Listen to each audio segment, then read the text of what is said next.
చాలామంది అనే మాట నాకు నచ్చదు. చాలామంది అసలు సేవకు నాకు ఇష్టం లేకుండా నేను వచ్చాను, సేవకు నాకు ఇష్టం లేకుండా నేను వచ్చాను. ఎంతోమంది నోట నేను ఆ మాట విన్నాను. నాకు అసలు ఇష్టం లేదండి, బలవంతంగా దేవుడు తెచ్చాడు. అది ఎంత విలువైందో అది చేసేవాడికి అర్థమవుతుంది అది.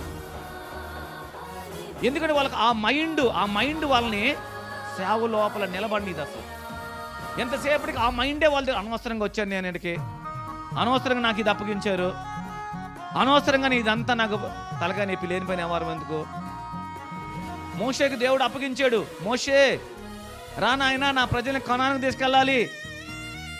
అబ్బా ఈయన గోలు తట్టుకోలేకపోతే నేను రానని చెప్పాను కదా, నేను నచ్చోండి సరిగా మాట్లాడాను చెప్తున్నా కదా, ఊరికే వెంటబడి నన్ను అడుగుతావేంది నువ్వు అన్నట్టుగా మాట్లాడాడు.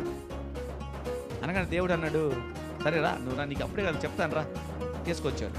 తీసుకొచ్చి వాళ్ళని ఐగుప్తులను తీసుకుని వెళ్తున్నప్పుడు వాళ్ళు ఆయన మీద మాకు నీళ్ళు లేవు, మాకు అది లేదు ఇది అన్నప్పుడు దేవుడి దగ్గరికి అంటాడు, నేనేమైనా భుజాన్ని మోసారా కన్నాను కడుపులో పెట్టుకొని?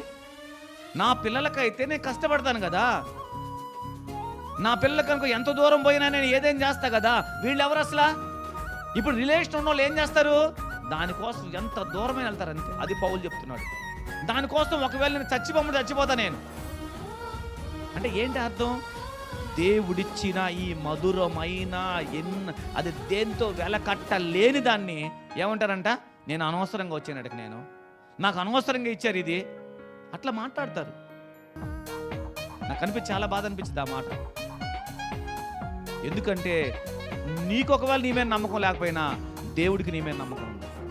నిన్ను నమ్మి నీ చేతికి అప్పగిచ్చాడు, దాన్ని ఇష్టంతో చేయటం నేర్చుకోవాలి. దాని కొరకు మనం ఎంత దూరం వెళ్ళినా, నువ్వు మనుషులు చూడకపోయినా దేవుడు చూస్తాడు కదా. చూస్తాడు లేదు దేవుడు? చెప్పండి.